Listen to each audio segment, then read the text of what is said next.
UKLO 1 year masters. No IELTS required up to 5 years visa. High visa success rate. Hi hello నమస్తే welcome to hit TV. నేను మీ Shyam. Right, ఈరోజు మనం గత 2 రోజుల నుంచి అయితే మాత్రం వినిపిస్తున్న పేరు సోషల్ మీడియా వ్యాప్తంగా, అదేవిధంగా మొత్తం అన్ని న్యూస్ ఛానల్స్లో కూడా ఒక విషయం అనేది చాలా హాట్ టాపిక్గా మారిపోయింది. అయితే దానికి సంబంధించి దాని వివరాలు అసలు ఏ విధంగా ఉన్నాయి ఏంటి అనేది తెలుసుకునే ప్రయత్నం చేద్దాం. దానికి సంబంధించి ఈరోజు మనతో పాటు తమ్మారెడ్డి భరద్వాజ్ గారు ఉన్నారు. ఆయన అడిగి తెలుసుకునే ప్రయత్నం చేద్దాం. సార్ నమస్తే సార్, ఎలా ఉన్నారు సార్?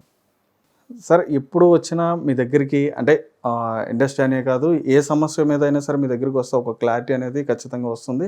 అది తప్పైనా ఒప్పైనా కానీ మీరు ఏంటంటే ఒక న్యాయం ఏదైతే ఉందో దాని వైపు మాత్రం మాట్లాడడం జరుగుతుంది. కాబట్టి అది మీకు కొంతమంది మిమ్మల్ని తిట్టుకున్నా కానీ వాటన్నిటి కూడా ఫేస్ చేస్తూ మీరు రిజల్ట్ అనేది ఇవ్వడం జరుగుతుంది సార్. రైట్, ఇప్పుడు వచ్చేటప్పటికి ఈ టాపిక్ అనేది చాలా అంటే చాలా వైరల్గా మారింది సార్. దాదాపు ఎవరైతే ఒక విక్టిమ్ వచ్చి మీ దగ్గర కంప్లైంట్ అనేది పెట్టుకోవడం జరిగిందో, అదేవిధంగా పోలీస్ స్టేషన్ నార్సింగ్కి వెళ్ళి అక్కడ కూడా కంప్లైంట్ పెట్టడం జరిగిందో, ఆ విక్టిమ్ వచ్చేటప్పటికి ఏంటంటే దాదాపు 5 సంవత్సరాల నుంచి 4 సంవత్సరాల నుంచి నా మీద ఇట్లా సెక్సువల్గా హెరాస్ చేయడం కానీ ఇటువంటి చర్యలు అనేవి జరుగుతున్నాయి అని చెప్పని కంప్లైంట్ చేయడం జరిగింది. దానిపైన ఫస్ట్ ఈ కేసు మీ వరకు రాగానే ఫస్ట్ మీ మైండ్లో ఏం స్ట్రైక్ అయింది సార్ అసలు? అంటే ఉన్న ఎవరైతే వ్యక్తి ఉన్నారో, సోకాల్డ్ వ్యక్తి ఎవరైతే ఉన్నారో ఆ వ్యక్తిని ఉద్దేశించి మీ మైండ్లో ఏం నడిచింది ఫస్ట్? ఏం లేదు అన్న, చిన్నపిల్లలు అట్లా జరిగిందని చెప్తే బాధేస్తుంది కదా, ఎవరికైనా బాధేస్తుంది. ఆడపిల్ల చెప్తా ఉంటే డెఫినెట్గా బాధపడతాం. అంతకంటే ఏం చేయగలం మనం? అంటే మీ కోపం కూడా వస్తుంది, ఎంత దుర్మార్గం జరుగుతుందా అనేది వస్తుంది, కోపం వస్తుంది. ఆ తర్వాత మనం ఆలోచిస్తాం నిజమా అబద్ధమా అవన్నీ తర్వాత వస్తాయి. ముందు ఇన్స్టెంట్గా ఎవరికైనా నాకు అన్యాయం జరిగిందని చెప్తే, అన్యాయం చేస్తే అంటే వెంటనే కోపం వచ్చేస్తుంది కదా, బాధ కోపం రెండు వస్తుంది. అదే సార్, అంటే దాదాపు చాలా కంప్లైంట్స్ ఇటువంటి మీరు చాలా కమిటీని నిర్వహించడం జరిగింది, వాటిని ఏంటంటే సాల్వ్ చేయడం జరిగింది. అట్లాంటి ఈ ప్రాసెస్ అనేది కూడా జరిగింది సార్. ఒకప్పుడు శ్రీరెడ్డి గారికి సంబంధించి కానీ ఈ ఇష్యూ అనేది వస్తే దానికి చాలా అంటే చాలా సస్పెన్సెస్ వచ్చాయి, చాలా అంటే చాలా అర్థం కానివన్నీ కూడా అందులో యాడ్ అవ్వడం కూడా జరిగింది. సేమ్ అదే కోవలో ఈరోజు అంటే మరొక కంప్లైంట్ అనేది కూడా రావడం జరిగింది. మరి ఇప్పుడు వచ్చిన ఈమెకి ఎటువంటి న్యాయం జరిగే అవకాశం ఉందని చెప్పి అనుకోవచ్చు? జరుగుతుంది అంటే ఇప్పుడు ఎంక్వైరీ చేయాలి కదా, మనం వెంటనే చెప్పగానే ఇది రైట్ ఇది తప్పు అంటానికి లేదు కదా. అవతల వ్యక్తి కూడా అతను కష్టపడి వచ్చిన అతనే, సో చూసి చేయాలి. అది ఏంటనేది స్టేట్మెంట్స్ తీసుకుంటున్నారు. కమిటీ దాని పని అది చేసుకుంటుంది, చట్టం దాని పని అది చేసుకున్నట్టు మా కమిటీ కూడా దాని పని అది చేసుకుంటుంది. సో ఏది కరెక్ట్ అయితే దాని సైడ్ ఉంటారు. అయితే సార్ తనకంటూ ఒక మంచి ఫ్రేమ్ అనేది ఉంది సార్. ఇప్పుడు నేషనల్ వైడ్ కూడా ఒక మంచి కొరియోగ్రాఫర్గా తనకు ఒక నేమ్ అనేది ఉంది. అదేవిధంగా ఒక ఆంధ్రప్రదేశ్లో ఒక పార్టీకి సంబంధించి కూడా తను యాక్టివ్గా తను పార్టిసిపేట్ చేయడం కూడా జరిగింది. అయితే ఆ పార్టీ నుంచి కూడా ఆయన్ని తొలగించడం కూడా జరిగింది సార్, అది కూడా రిలీజ్ చేశారు. సో అంటే ఇటువంటి ప్రక్రియ జరిగింది అని చెప్పని అనేది తెలిసింది అంటే ఎవరైనా దాని గురించి ఒక ఆధారాలను చూపించిన తర్వాతన మన నిర్ణయం తీసుకునే దారి వేరు ఉంటుంది. అదే అంటే పొలిటికల్ పార్టీ కాబట్టి ఏం చేస్తారంటే వెంటనే తెలిసిగానే అది ప్రూవ్ అయ్యేదాకా పక్కన ఎవిడెన్స్లో పెట్టి ఉంచమంటారు, అంతే తప్ప ఏముంటుంది. అది తప్పు అని తెలిస్తే మళ్ళీ వెనక్కి తీసుకుంటారు, రైట్ అంటే సస్పెండ్ చేసి తీసేస్తారు. ఓకే సార్, అంటే చాలామంది ఏమంటున్నారంటే ఇప్పుడు అటువంటి వ్యక్తి ఎవరైతే ఇప్పుడు సోకాల్డ్ వ్యక్తి ఉన్నారో ఆయన చేసిన ఆ పని ఏదైతే ఉందో చాలా తప్పు అని చెప్పని వాదించే వాళ్ళు ఒక వర్గం ఉంటే, ఇంకొక వర్గం ఏంటంటే తనకంటూ ఒక ఇమేజ్ ఉంది, తనకంటూ ఒక మంచి హీరోకున్న క్రేజ్ కూడా తనకుంది, అటువంటి వ్యక్తికి మీద అట్లాంటి క్రియేట్ చేయడం అనేది వాళ్ళలో వాళ్ళే చేస్తున్నారు అని చెప్పని మాట కూడా బయటకు వస్తుంది సార్. ఏదైనా ఉండొచ్చు, అయితే అది కూడా నిజమై ఉండొచ్చు, ఇది కూడా నిజమై ఉండొచ్చు. ఇండస్ట్రీలో ఉన్న వాళ్ళు కొంతమంది పెద్దవాళ్ళు అని చెప్పేది వాళ్ళు చెప్పేది నిజమేమో మనకు తెలియదు, జరిగింది నిజమేమో మనకు తెలియదు. అది మనం అన్నీ కొంచెం దాన్ని లోతుగా వెళ్తే కానీ తెలియదు కదా. ఇప్పుడు ఊరికే on the face of it చెప్పడం కరెక్ట్ కాదు కదా. అందులో నేను కమిటీలో ఉన్నాను, కమిటీలో ఉన్నవాడిని పుట్టుకుని నేను ఇది కరెక్ట్ అని రెండూ చెప్పలేను కదా. రెండిట్లో ఏదో ఒకటి నిజం ఉంది, ఆ ఏ నిజం అనేది మనకు తెలియాలి, తెలుసుకోవాలి. అదే సార్, అదే మేము చేయాల్సిన పని. Right sir. సార్ ఒక ఇన్ కేసు ఇప్పుడు ఎవరిదైనా తప్పు అని తెలిసిన తర్వాత కమిటీ తరపు నుంచి ఎటువంటి చర్యలు తీసుకుంటారో అదే మన పరిధిలో ఏమున్నాయో ఎంతవరకు మ్యాక్సిమం సీరియస్గా తీసుకుంటాం సార్. మా పరిధిలో ఎంతవరకు ఉంటే అంతవరకు తీసుకుంటాం. అదే సార్. అంటే ఎంతవరకు ఉండొచ్చు అని చెప్పి భావించవచ్చు. ఎంతవరకు ఉంటుంది, మనం సినిమా ఇండస్ట్రీ వరకే కదా మన పరిధి. సినిమా ఇండస్ట్రీ వరకు ఎవరు లేకుండా చేస్తాం, సింపుల్ అంతే కదా. ఓకే. చాలా సింపుల్ ఇష్యూ మన వరకు వస్తే. అదే సార్. అంత కొడతాం తిడతాం, జైలు శిక్ష ఊరి శిక్ష మనం వేయలేం కదా. అదే సార్. ఇంకా మిగతా బయట ఏదైతే కేసు ఉందో అది నార్మల్గా జనరల్గా కోర్టులో జరగాల్సిన జరుగుతుంది. అయితే సార్ ఇక్కడ మెయిన్గా కీలకంగా అమ్మాయి పెట్టిన విక్టిమ్ ఎవరైతే ఉన్నారో ఆమె పెట్టిన సెక్షన్స్ వచ్చేటప్పటికి 367 వచ్చేటప్పుడు వాళ్ళు కోర్టు చూసుకుంటారు, పోలీసులు చూసుకుంటారు, మనకు సంబంధం లేదు. అదే సార్. అంటే డైరెక్ట్గా తన మీద లైంగికంగా చేశారు చూసుకుంటారు కదా. ఇప్పుడు జరిగిందో జరగలేదో అన్నంత వరకు మన పని. మన పని జరిగిందో జరిగితే అతను ఏం చేయాలి అనేది మన వరకు. అదే సార్. మనకి మిగిలిన సెక్షన్లు మనకు తెలియదు. నాకు అంత లా నాలెడ్జ్ కూడా లేదు, నాకు ఎందుకు ఇవ్వాలి చెప్పు. లేదు సార్, లేదు అలా కదా సార్. రైట్. ఇంకోటి ఏంటంటే సార్, నేను అనేది ఎప్పుడైతే ఈ కేసు అనేది రావడం జరిగిందో మీ కమిటీ వరకు కూడా వచ్చిన తర్వాత అంటే చాలామంది ఏమంటున్నారంటే జానీ గారు సోకాల్డ్ ఆర్టిస్ట్ ఆయన ఎవరైతే ఉన్నారో ఆయన ఏంటంటే కనిపించట్లేదు, ఇప్పుడు వచ్చి ఎక్కడ కూడా రెస్పాండ్ అవ్వలేదు. కొంతమంది అంటే అబ్స్కండ్ అయ్యారు అంటున్నారు, కొంతమంది ఏంటంటే బిజీ షెడ్యూల్స్లో ఉన్నారు అందుకని రియాక్ట్ అవ్వలేదని చెప్పని అంటున్నారు. ఇక రకరకాలుగా వినిపిస్తున్నాయి మీడియాలో వచ్చేటప్పటికి. అయితే మీ కమిటీ తరపు నుంచి ఆయన అప్రోచ్ అవ్వడం జరిగిందా, అంటే వాళ్ళని అడగడం జరిగింది ఎవరైతే కంప్లైంట్ చేశారో వాళ్ళని, కానీ ఎవరి మీద అయితే ఇద్దరి దగ్గర స్టేట్మెంట్లు తీసుకున్నాను. ఇద్దరి దగ్గర తీసుకున్నాం. ఇప్పుడు విట్నెస్ల దగ్గర తీసుకోవాలి ఇప్పుడు స్టేట్మెంట్స్. Okay sir. అయితే దీనికి సంబంధించి అదే సార్. అయితే దీనికి సంబంధించి ఆ ప్రూఫ్స్ అనేవి కానీ అవి కూడా సబ్మిట్ చేయడం అయినా జరిగిందా సార్? సబ్మిట్ చేశారు. అయితే నార్సింగ్ పోలీస్ స్టేషన్లో వీళ్ళు అనేది ఏంటంటే ఆ విక్టిమ్ ఎవరైతే ఉన్నారో ఆమె దగ్గర తీసుకోవడం జరగాలి. ఇంకా జరిగిన తర్వాత మిగతా ప్రాసెస్ అనేది కూడా మేము కూడా మొదలు పెడతాం, త్వరగా ఎవరు ఏంటి అనేది కూడా మేము కూడా డిసైడ్ అవ్వం అని చెప్పన్నట్టుగా వారు కూడా అన్నారు సార్. అందుకని మీ కమిటీ వరకు వచ్చిందా లేదని చెప్పని. పోలీసులు ఏం జరుగుతుందో మనకు తెలియదు, సంబంధం లేదు కదా. మన వరకు అయితే మనకు వచ్చింది. Right sir. రైట్. అంటే ఇంకొక మెయిన్ విషయం ఏంటంటే సార్, మొన్న రీసెంట్గా జరిగిన మీది ఒక ఇంటర్వ్యూలో జేడి చక్రవర్తి గారు మీది జరిగిన ఇంటర్వ్యూలో జేడి చక్రవర్తి గారు అన్నారు సార్, ఇట్లా అంటే ఇండస్ట్రీలోనే కదా ఎక్కడైనా సరే ఆడపిల్లకి ఏదైనా సమస్య జరిగిందంటే చెప్పని ఇండస్ట్రీలో ఒక పెద్ద మనిషిగా తమ్మారెడ్డి భరద్వాజ్ గారు ఉన్నారు, మీ వరకు వస్తే ఆ ప్రాబ్లం సాల్వ్ అవుతుందని చెప్పని ఒక నమ్మకం అనేది ఉంది. సో మీరు ఆ పొజిషన్లో అలాగే ఉండండి అని చెప్పినట్టుగా సార్ కూడా అన్నారు. చెప్తుంటాడు మన మీద ఉన్న ప్రేమతో చెప్పుంటాడు, కానీ నాకు అంత సంబంధం లేదు, నాకు తెలియదు, నా జోలికి ఎవరు రావద్దు ప్లీజ్ దయచేసి. కాదు సార్, అంటే గత రోజుల్లో చూసుకున్నా కానీ మీరు చాలా కమిటీల్లో మీరు ఉండడం జరిగింది, న్యాయం వైపు పోరాటం కూడా చేసేవాళ్ళం చేసాం. ఇప్పుడు నేను చాలా దూరంగా ఉంటున్నాను, ఇండస్ట్రీకి చాలా దూరంగా ఉంటున్నాను. Right sir. ఇప్పుడు హేమ కమిటీ గారు ఏదైతే నిర్వహించడం జరిగిందో దీని తర్వాత ఒకటిగా ఇండస్ట్రీలోంచి బయటకు రావడం జరుగుతుంది, ఇంకా ఇట్లాంటివి చాలా ఉన్నాయని చెప్పని కూడా బయట అంటున్నారు సార్. మరి దానిపైన ఉన్నాయి అనేది ఇప్పుడు మీ యూట్యూబ్కి వెళ్తే 100 కనపడతాయి. అందులో సగం నిజం అయ్యి ఉండొచ్చు, సగం అబద్ధం అయ్యి ఉండొచ్చు, లేదా మొత్తం నిజం అయ్యి ఉండొచ్చు, మొత్తం అబద్ధం అయ్యి ఉండొచ్చు. సో ఇట్లా హేమ కమిటీ లాగా మనకు కూడా ఏదైనా కమిటీ చేస్తే కొన్ని నిజాలు బయటకు వస్తాయి, డెఫినెట్గా వస్తాయి. బట్ ఆ నిజాలు ఆల్రెడీ రొటేషన్లో ఉన్నాయి, కొత్త ఇప్పుడు హేమ కమిటీలో ఉన్నాయి కూడా. మీరు మలయాళంలో చూస్తే రూమర్స్ కింద చాలా ఇంతకుముందు చలమణి అయినాయి, కొత్త ఏం కాదు కదా. ఇక్కడ కూడా అంతే, ఇక్కడ అన్ని రూమర్స్ చాలా ఉన్నాయి కదా, అయ్యే మీకు బయటకు వస్తాయి, కొత్త ఏం వస్తాయి. అదే సార్. ఉన్నదే కదా వచ్చేది, ఏదైనా ఉన్నదే వస్తుంది, కొత్తగా సినిమా కథ రాయలేరు కదా. జరిగిందో జరుగుతున్నదో చెప్తారు ఎవరైనా. జరుగుతున్నది అంటే ఆల్మోస్ట్ సగం వరకు మెజారిటీ మీకు సోషల్ మీడియా వచ్చినాక బయటకు వచ్చేస్తున్నాయి. మనం ఏదో కొంతమంది మర్యాదగా ఉండాలని చెప్పి కొన్ని ఛానల్స్ చేయకపోవచ్చు, కానీ ఇక రూమర్ కింద, ఎందుకంటే సాక్ష్యాలు లేవు, ఆధారాలు లేవు, పుకారు ఎక్కడో విని ఉన్నదో ఏదో చేస్తుంటారు. అందుకని ఎవరో వేయరు, కొంతమంది ధైర్యం చేసి చేస్తూ ఉంటారు. అవి ఒక్కోసారి నిజాలు అవుతాయి, ఒక్కోసారి అబద్ధాలు అవుతాయి.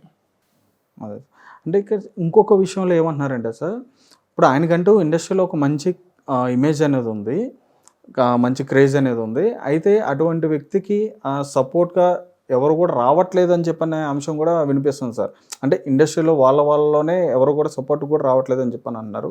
అంటే మీ పాయింట్ ఆఫ్ వ్యూలో ఎలా తీసుకోవాలంటే సపోర్ట్కి అనేది ఎట్లా వస్తారు, ఎవరు సపోర్ట్ రారు.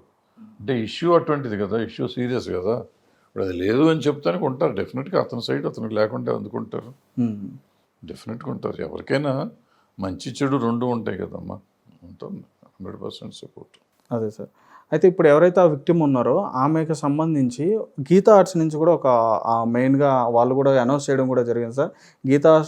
గీతా ఆర్ట్స్ నుంచి ఏదైతే ఈ బ్యానర్ నుంచి రిలీజ్ అవుతున్న సినిమాలు ఉంటాయో వాటికి మెయిన్గా కొరియోగ్రాఫర్గా కూడా నువ్వు చేయొచ్చు అని చెప్పిన ఇది కూడా వాళ్ళు రీసెంట్గా అనౌన్స్ చేయడం కూడా జరిగింది. అదేమి అనౌన్స్ చేయలేదు, ఊరికే మీరు పుకార్లు పుట్టించుకోకండి.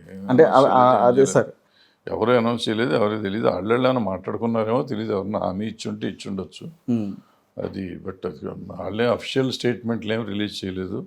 అందుకని మనం దాని మీద లేని దాని గురించి మనం ఎక్కువ మాట్లాడతాం కాదు. ఇప్పుడు ఒక కేసు జరుగుతున్నప్పుడు అనవసరంగా వీళ్ళని తీసుకొచ్చి దీంట్లో లాగటం కరెక్ట్ కాదు. అదే సార్. ఇప్పుడు మన ఇప్పుడు నా దగ్గరికి వచ్చిన ఓదార్పు నేను చేశాను కాబట్టి నేనేదో ఎంఎన్స్ ఉద్ధరిస్తాను, సపోర్ట్ చేశాను అనడానికి లేదు కదా. ఏది న్యాయం ఉంటే అది చేస్తాం. క్లీన్గా వచ్చిందంటే డెఫినెట్గా గీతా ఆర్ట్స్ ఎందుకు ఎవరైనా చేస్తారు కదా, చేయకుండా ఎట్టుంటారు. అవును సార్. ఇప్పుడు తప్పని తెలిసింది అనుకో, పొరపాటున ఆమె తప్పు అన్నా ఎవరో చేయరు. అప్పుడు రైట్ అని చెప్తే అందరూ సపోర్ట్ చేస్తారు, చెయ్యాలి కూడా. అవును సార్, అది అవసరం. అదే సార్.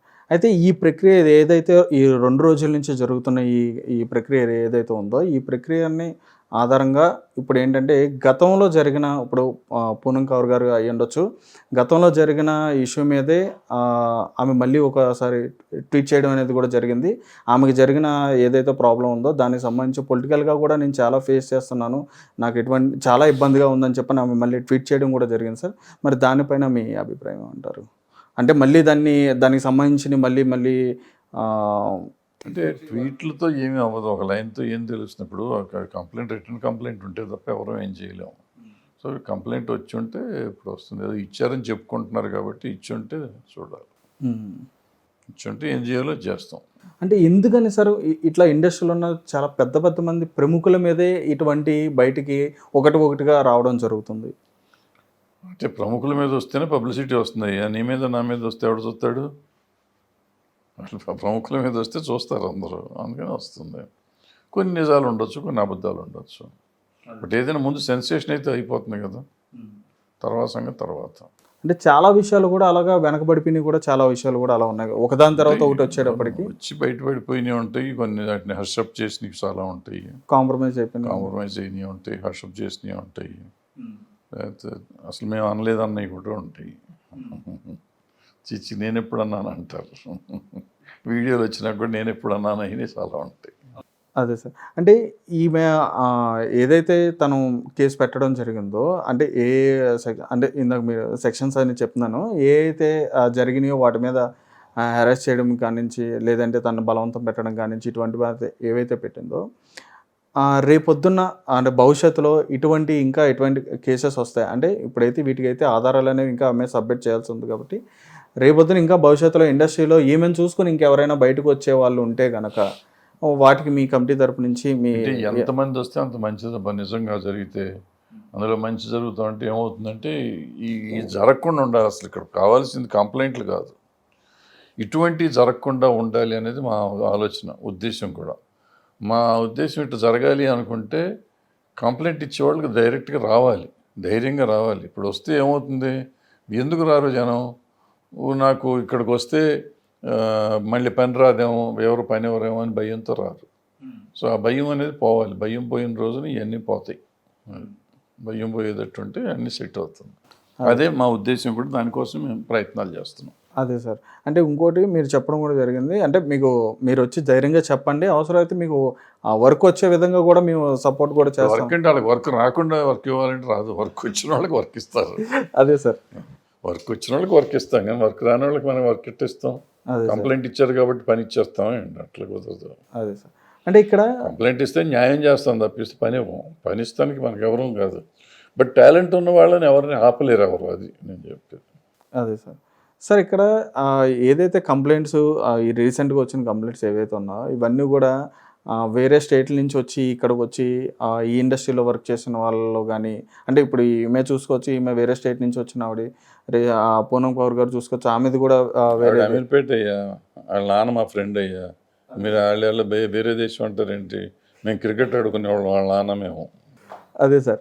అంటే ఇట్లాగా మొన్న రీసెంట్గా జరిగిన మన రాజధాని ఇష్యూ కానీ ఇండస్ట్రీలో అంటే ఇట్లాంటి విషయాలు ఇప్పుడు ఏంటంటే రాజధాని ఇష్యూ అనేది పక్కకి వెళ్ళిపోయింది, ఇప్పుడు ఈ ఇష్యూ అనేది కొంచెం హైలైట్ అవ్వడం జరిగింది.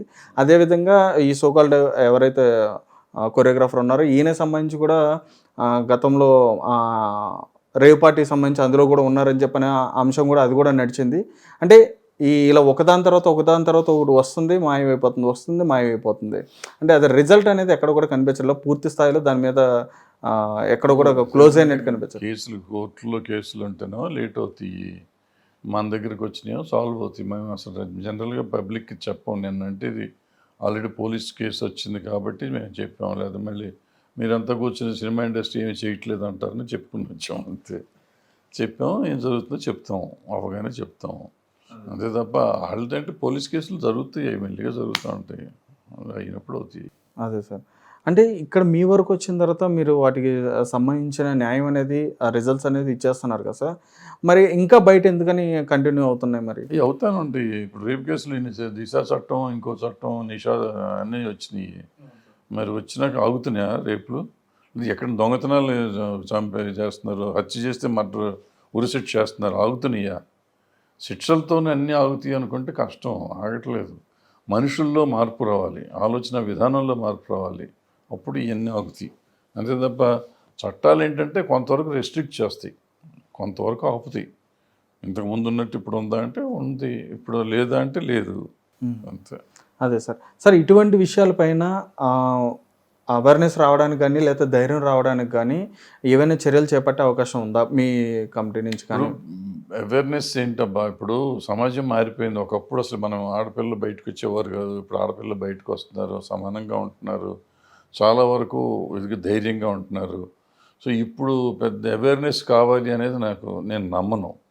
అందరూ అవేర్నెస్ ఉంది, అయినా కూడా వాళ్ళకి పని కావాలి అనే ఉద్దేశంతోనూ ఇంకో రకంతోనూ కొంతమంది బయటికి రావట్లేదు. ఇంతకుముందు కంటే ఇప్పుడు పరిస్థితులు చాలా మారినాయి కూడా. ఇంతకుముందు ఉన్న పరిస్థితులు ఇప్పుడు లేవు, పరిస్థితులు మారినాయి, కొంచెం వ్యవస్థలో కూడా మార్పులు వచ్చినాయి. అందుకని నీకు కొంచెం బెటర్గానే ఉంది, but at the same time జరుగుతూనే ఉన్నాయి. అదే సార్, అంటే ఇక్కడ ఆలోచించేది ఏంటంటే సార్, ఇది జరిగిన కొద్ది సంవత్సరాల తర్వాత వీళ్ళు ఏ ధైర్యంతో మళ్ళీ బయటికి రావడం జరుగుతుందో, లేదంటే అంటే ఎవరు సపోర్ట్ చూసుకుని రావడం జరుగుతుందో, లేదంటే ఇంకా ఎక్కువ పెరుగుతున్నాయేమో వాళ్ళ మీద, ఇంకా థ్రెడ్డింగ్స్ అనేవి పెరుగుతున్నాయేమో, లేదంటే ఇంకా వాళ్ళ మీద అరాచకం అనేది ఇంకా ఏమైనా పెరుగుద్దేమో అని చెప్పిన భయంతో రావడం జరుగుతుంది అనేది కూడా బయట వినిపిస్తుంది. ఏదో చెప్తుంటారు బయట, మనం మాట్లాడాలి కాబట్టి ఏదో మాట్లాడుతూ ఉంటాం, అదేం లేదు. కానీ జరిగితే జరుగుతుంది, జరిగితే చెప్తారు, జరిగితే చెప్పాలి ముందు. సో నువ్వు చెప్పినట్టు కొంచెం సీనియారిటీ వచ్చేసి అంతా అయిపోయినాక నాకు కూడా జరిగిందని చెప్పొచ్చు. ఎందుకంటే వాళ్ళు చిన్నప్పుడు వర్క్ రాదు కాబట్టి భయపడి చెప్పి ఉండకపోవచ్చు. ఇప్పుడు చెప్తే అట్లీస్ట్ కొత్త వాళ్ళకి వస్తుంది, ఓ పాఠంలాగా ఉంటుంది. నాకు జరిగింది, మీరు జాగ్రత్తగా ఉండండి చెప్తానికి అవతల వాళ్ళు చెప్తున్నారేమో. సో మనం అర్థం చేసుకోవాలి, ఊరికి సెన్సేషన్ చేయడానికి చెప్పడం కాదు, పక్కన వాళ్ళకి ఇట్లా జరుగుతుందని చెప్తున్నారు కదా, దాంట్లో మనం లెసన్ నేర్చుకోవడానికి ప్రయత్నం చేయాలి. కానీ అయిపోయిందంటే ఫలానా ఎక్స్కి జరిగిందట అని మనం డబ్బా కొడతాం కాదు. ఫలానా ఎక్స్కి కూడా జరిగింది కాబట్టి మీరు వచ్చినప్పుడు జాగ్రత్తగా ఉండడం కదా మనం చెప్పాలి. అదే సార్, అయితే ఇక్కడ వీళ్ళలో అంటే ఇట్లాంటి జరిగేటప్పుడు, అంటే ఈ ప్రాసెస్ ఏదైతే ఉంటుందో ఈ జరిగేటప్పుడు అప్పట్లో ఉన్న వాళ్ళు వయసు తక్కువ అయి ఉండొచ్చు, లేదంటే వాళ్ళకి మీరు అన్నట్టుగా కొత్తలో వచ్చారు కాబట్టి భయంతో అయినా ఉండుండొచ్చు సార్. కానీ దానికి సంబంధించిన రూమర్స్ అనేవి కానీ, లేదంటే దానికి సంబంధించిన ఇతరులకి ఎవరికైనా ఖచ్చితంగా తెలుస్తూ ఉంటారు సార్. ఆ పరంగా మీ దగ్గరకు వచ్చిన ఏవైనా ఉన్నాయా సార్ కేసులు అట్లాంటివి? నా దగ్గరికి ఏం రాలేదు. మా దగ్గరికి వచ్చిన కేసులు వచ్చినట్టు అయిపోతూ ఉంటాయి. అంటే యాక్చువల్లీ నాకు వచ్చిన కేసులు సీరియస్గా తీసుకునే లేదు, కొన్నిటిని సస్పెండ్ చేసినవి ఉన్నాయి, అట్లా చేసి మనం ఇండస్ట్రీ పరంగా చేయగలం తప్ప మిగిలినవి చేయలేం కదా.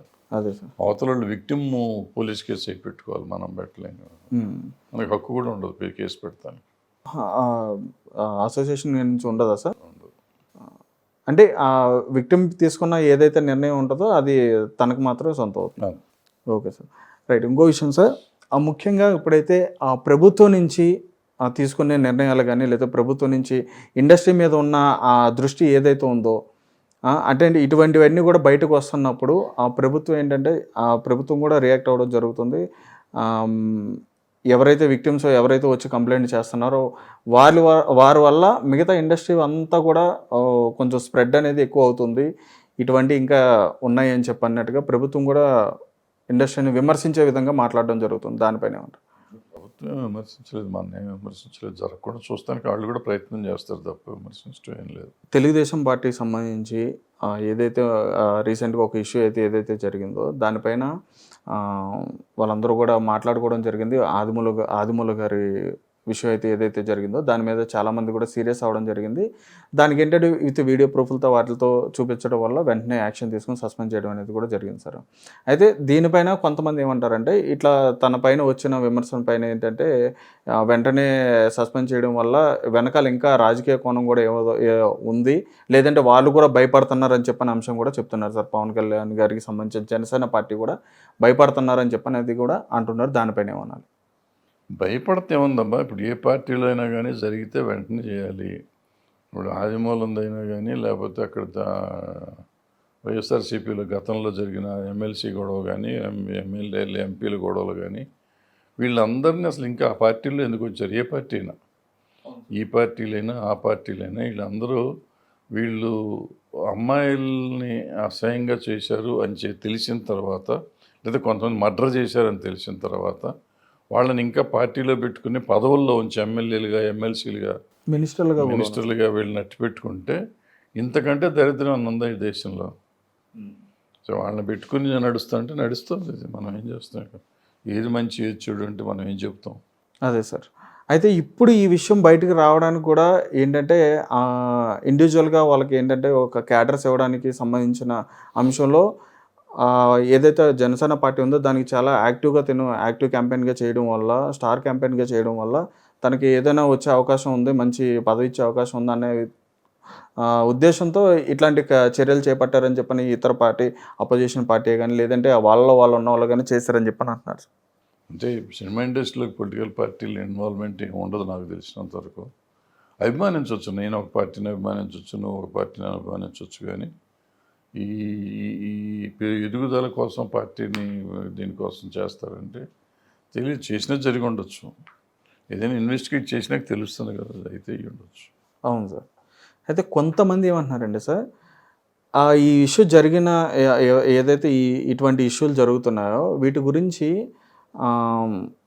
ఆ పార్టీకి సపోర్ట్ చేస్తున్నప్పుడు కానీ ఎప్పుడు మాట్లాడలేదు, లేదంటే పార్టీ గెలిచిన తర్వాత కూడా ఎప్పుడు మాట్లాడలేదు. అదేవిధంగా ఇప్పుడు ఏదైతే ఆయనకి ఏదో మంచి యాక్టివ్గా కనిపిస్తున్నాడు కాబట్టి ఇప్పుడు ఏదైనా అవకాశం వచ్చే విధంగా కనిపిస్తుంది కాబట్టి అని చెప్పన్నట్టుగా చాలామంది మాట్లాడుతున్నారు. కావాలని ఇప్పుడు చేశారని చెప్పన్నట్టుగా కూడా అంటున్నారు సార్. అట్లాంటిది అని నేను అనుకోవట్లేదు. హిట్ టీవీ యాప్ ని డౌన్లోడ్ చేసుకోండి. ఇందులో short news, live news, entertainment movies అన్ని అవైలబుల్ గా ఉన్నాయి. Please download hit TV app. Hit TV app ని ఫ్రీగా డౌన్లోడ్ చేసుకోండి.